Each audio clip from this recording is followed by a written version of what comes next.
도연의 비밀 그리고 사라진 거액의 유산. 사라진 통장. 밤 11시 정순의 손은 낡은 서랍을 열고 닫기를 반복했다.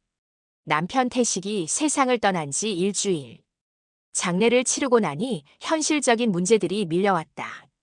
병원비, 장례 비용, 그리고 앞으로의 생활비. 분명 여기 있었는데. 정수는 20년 전 우연히 이 서랍에서 남편의 비상금 통장을 본 적이 있었다. 당시에는 모르는 척했다. 남편에게도 숨겨둔 돈 하나쯤은 있어야 한다고 생각했으니까. 하지만 지금은 달랐다. 홀로 남은 그녀에게 그 돈은 생존의 문제였다. 서랍 구석구석을 뒤졌지만 통장은 보이지 않았다. 오래된 영수증들, 남편의 낡은 시계, 빛바랜 가족 사진들만이 그녀를 바라볼 뿐이었다. 그때였다. 네, 준비됐습니다. 아들 도연의 방에서 새어나오는 목소리. 정수는 숨을 죽이고 귀를 기울였다. 집만 정리하면 돈은 곧 넘기겠습니다. 약속한 대로요. 정순의 등골이 서늘해졌다. 설마 도연이? 일부 의심의 씨앗. 다음 날 아침 정수는 일부러 밝은 표정으로 아침상을 차렸다. 도연은 평소처럼 식탁에 앉아 커피를 마시고 있었다. 도연아, 네, 엄마. 어제 밤 늦게까지 전화하더라. 무슨 일 있어? 도연의 손이 미세하게 떨렸다. 하지만 곧 태어난 척 대답했다. 아, 회사 일이요. 프로젝트 마감이 다가와서요. 정수는 아들의 눈을 똑바로 쳐다봤다. 30년을 키운 아들이다. 거짓말할 때의 표정쯤은 알 수 있었다. 도연아, 아버지가 남긴 통장 말이야. 도연의 숟가락이 그릇에 부딪히며 쨍그랑 소리를 냈다. 혹시 내가 알고 있니? 아버지가 어디에 보관하셨는지 모르는데요. 왜요? 찾을 수가 없어서. 분명 집 안 어딘가에 있을 텐데. 도연은 커피잔을 들어 한 모금 마셨다. 정수는 아들의 목구멍이 꿀꺽 움직이는 걸 지켜봤다. 엄마, 아버지가 정말 그런 돈을 남기셨을까요? 병원비만 해도 엄청났잖아요. 있어. 엄마가 분명히 봤어. 20년 전에. 20년 전이요? 그럼 이미 다 쓰신 거 아닐까요? 정수는 더 이상 묻지 않았다. 하지만 확신했다. 도연이 뭔가를 숨기고 있다는 것을. 2부 되면 그날 저녁 정수는 결심했다. 더 이상 돌려 말할 수 없었다. 도연아, 엄마랑 얘기 좀 하자. 거실 소파에 마주 앉은 모자. 정수는 떨리는 목소리로 입을 열었다. 솔직하게 물을게. 내가 가져갔니? 아버지 통장. 도연은 한참을 침묵했다. 그리고 천천히 고개를 끄덕였다. 네. 정순의 눈에서 눈물이 흘러내렸다. 왜? 왜 그랬어? 그게 내 돈이니? 엄마, 도연이 처음으로 감정을 드러냈다. 저도 살아야죠. 저도 제 미래가 있어요. 내 미래? 내 미래를 위해서 엄마를 속이고 아버지 유산을 훔친 거야? 훔치다니요. 도연의 목소리가 높아졌다. 전 아버지 아들이에요. 당연히 받을 권리가 있죠. 권리? 그래, 권리가 있지. 하지만 그건 엄마랑 함께 나눠야 할 돈이야. 왜 혼자 가져간 거야? 도연은 냉소를 띤 미소를 지었다. 함께요? 엄마, 아버지가 평생 어떻게 사셨는지 아세요? 겉으로는 성실한 가장이었지만 뒤에서는 무슨 소리야? 아버지한테는 다른 여자가 있었어요. 그것도 20년 넘게. 정순의 얼굴이 하얗게 질렸다. 거짓말. 거짓말이 아니에요. 그 여자한테는 딸도 있어요. 제 나이 또래에. 정수는 소파에 주저앉았다. 머릿속이 하얗게 변했다. 그게 사실이라고 해도 그게 내가 돈을 가져갈 이유가 되니? 도연은 찬 바람처럼 차가운 목소리로 말했다. 엄마, 솔직히 말씀드릴게요. 저는 이 가족이라는 게 이제 역겹습니다. 아버지의 이중생활, 엄마의 모르는 척하기, 그리고 그 모든 거짓 속에서 자란 도연아, 저는 이제 이 집을 떠날 거예요. 그리고 제 인생을 살 겁니다. 그 돈으로요. 안 돼. 정순이 소리쳤다. 그건 내 돈이 아니야. 돌려놔. 엄마, 도현이 일어서며 말했다. 이미 늦었어요. 그 돈은 이미. 바로 그때였다. 똑똑똑. 현관문을 두드리는 소리가 들렸다. 3부 세 번째 사람. 정순과 도연은 동시에 현관 쪽을 바라봤다.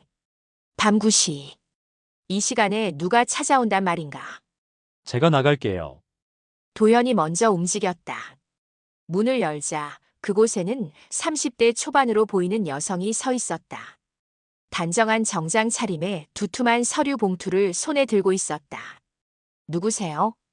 도연이 경계심 가득한 목소리로 물었다. 저는 박서연입니다. 고 김태식 씨. 여자는 잠시 말을 멈췄다가 조용히 덧붙였다. 딸입니다. 현관이 얼어붙었다. 정순이 비틀거리며 현관으로 나왔다. 뭐라고? 뭐라고요? 박서연은 침착하게 정순을 마주봤다. 처음 뵙겠습니다. 저는 아버지 김태식 씨의 또 다른 가족입니다. 들어오지 마. 도연이 문을 막아섰다. 하지만 서연은 한 발짝 앞으로 나서며 말했다. 지금 벌어지고 있는 일들 제가 설명드려야 할 것 같습니다. 도연 씨가 가져간 그 통장. 사실은 제 어머니 명의였거든요. 도연의 얼굴이 창백해졌다. 뭐, 무슨 소리야? 서연이 차가운 미소를 지었다. 들어가서 이야기하죠. 길 이야기입니다. 사부 밝혀지는 진실. 거실 소파에 세 사람이 앉았다. 어색한 침묵이 흘렀다. 서연이 먼저 입을 열었다. 제 어머니 이름은 강미애입니다. 아버지와는 25년 전에 만나셨어요. 정순의 손이 떨렸다. 25년이라면 도연이 5살 때다. 아버지는 이중 생활을 하셨죠. 이쪽 가정과 저희 가정. 하지만 어머니는 달랐어요. 어머니는 아버지를 진심으로 사랑했고 제게는 좋은 아버지였어요. 좋은 아버지? 정순이 비웃었다. 가족을 배신한 사람이 좋은 아버지라고? 배신이라는 말씀은 저희에게도 해당되는 건가요?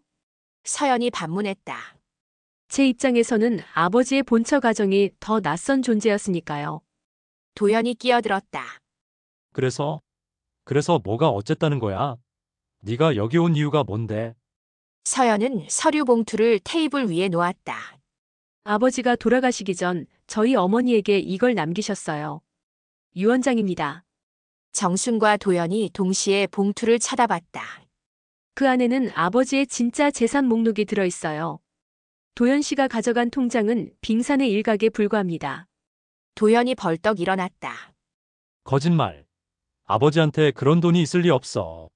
없을 거라고 생각하셨죠. 서연이 차분히 말했다. 하지만 아버지는 30년간 두 개의 건설회사를 운영하셨어요. 하나는 이쪽 가정 명의로, 하나는 저희 쪽 명의로. 정순의 눈이 커졌다. 건설회사? 우리 남편은 평범한 회사원이었어. 겉으로는요. 서연이 봉투를 열었다. 하지만 실제로는 중견 건설업자였습니다. 그리고 그 모든 재산은 그녀가 서류를 꺼내 보였다. 아버지의 유언에 따라 3명에게 균등하게 분배됩니다. 정순 여사님, 도연 씨, 그리고 저.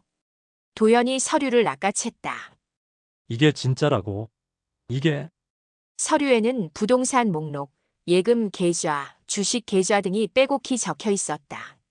총액은 50억이 넘었다. 정수는 현기증을 느꼈다. 30년을 함께 산 남편이 이렇게 큰 비밀을 품고 있었다니. 하지만 서연이 말을 이었다. 한 가지 조건이 있습니다. 5부 마지막 조건. 조건? 도연이 날카롭게 물었다. 서연이 고개를 끄덕였다. 아버지는 유언에 이렇게 쓰셨어요. 내 세 가족이 함께 모여 진심으로 대화하는 시간을 가져야 한다. 그 후에야 유산을 분배한다. 무슨 개소리야. 도연이 소리쳤다. 죽어서까지 우릴 조종하려고. 아니요. 서연이 조용히 말했다. 아버지는 속죄하고 싶으셨던 거예요. 평생 숨기며 살았던 것에 대해. 정순이 떨리는 목소리로 물었다. 당신 어머니는 어디 계세요? 2년 전에 돌아가셨어요. 암이었습니다. 미안하게 됐네요. 서연은 쓸쓸히 웃었다. 미안할 건 없어요. 어머니는 행복하셨으니까요. 아버지의 사랑을 받으면서요. 그 말에 정순의 가슴이 찢어지는 듯 아팠다. 자신이 알던 남편은 과연 누구였을까? 그래서 도연이 차갑게 말했다. 우리가 뭘 해야 하는데? 손잡고 노래라도 부르면 돼. 아니요. 서연이 두 번째 서류를 꺼냈다. 아버지가 남긴 편지를 읽어야 합니다. 세 명이 함께. 그녀는 봉투 하나를 테이블에 놓았다. 봉투에는 이렇게 쓰여 있었다. 내 가족들에게 정순과 도연은 그 봉투를 물끄러미 바라봤다. 죽은 남편이 죽은 아버지가 남긴 마지막 말. 읽고 싶지 않아. 도연이 고개를 저었다. 그 사람 말 따위. 그럼 유산도 포기하시는 건가요? 서연이 차갑게 물었다.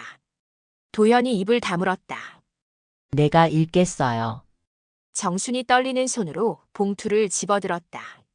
봉투를 뜯자 남편의 익숙한 필체가 담긴 편지가 나왔다. 육부 아버지의 고백.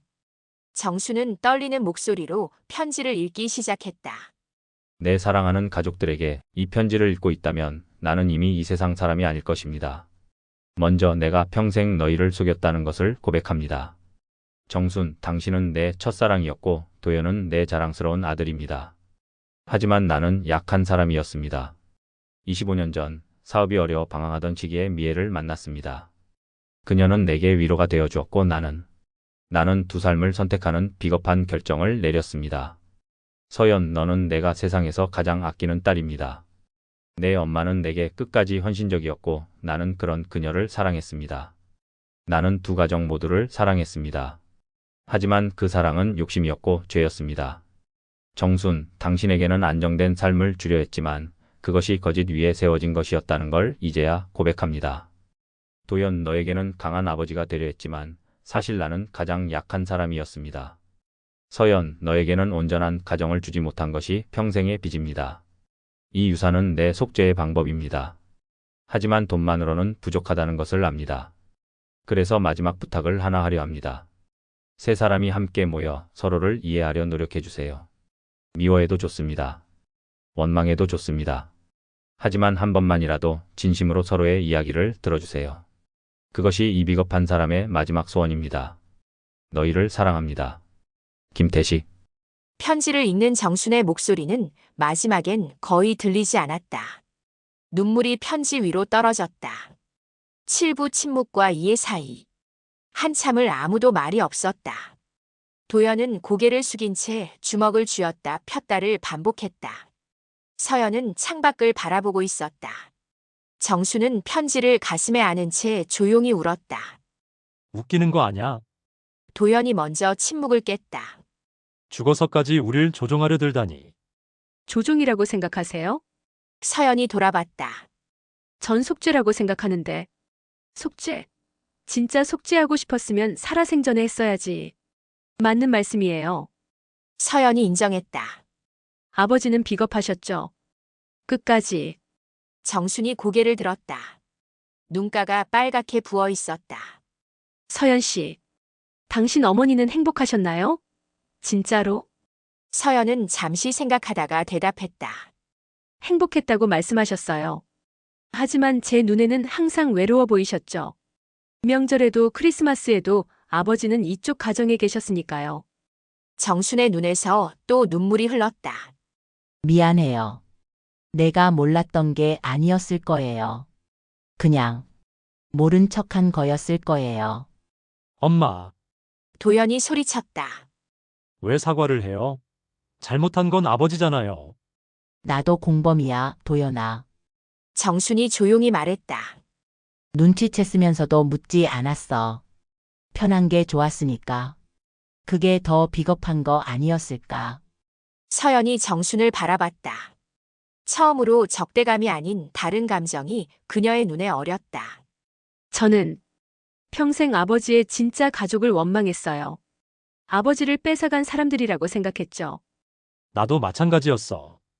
도연이 쓴웃음을 지었다. 진실을 알고 나서는 아버지도 엄마도 이 가정도 전부 싫었어요.